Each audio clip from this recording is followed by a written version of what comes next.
లోపలికి ప్రయాణం చేయగలగాలి, అనేక కోణాల్లో దీన్ని దర్శించాలి.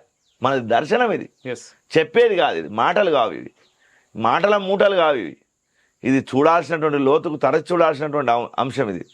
కాబట్టి ఆ వేద ద్రష్టలు స్త్రీమూర్తులు ఉన్నారు. ఇప్పుడు కర్మతః జన్మ వస్తుంది అనేది కూడా మన దాంట్లోనే ఉంది ధర్మంలో. సనాతన ధర్మం చెప్తా ఉంటుంది, మీరు ఈరోజు చేస్తున్నటువంటి కర్మ అంటే పునర్జన్మ ఖచ్చితంగా ఉంటుంది, ఈ కర్మ ద్వారా నీకు జన్మ వస్తుంది అని చెప్పి కృష్ణుడే అంటాడు, యోగ భ్రష్టో అభిజాయతే అంటాడు. అంటే యోగంలో అంటే ఆ మార్గంలోకి వెళ్ళి పరమాత్మ యొక్క మార్గంలోకి నువ్వు కొంచెం ప్రయాణం చేసి ఒకవేళ పడిపోయినట్టయితే అభిజాయతే, నువ్వు మళ్ళీ జన్మిస్తావు. ఎలా జన్మిస్తావు? శ్రీమతాన్ గేహే సాధుకులేన సంభవ.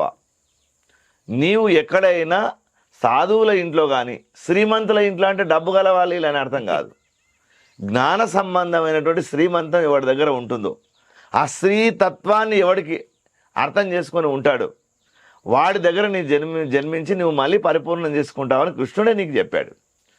కాబట్టి ఈ ప్రతిజ్ఞలు తెలియదు మనకు,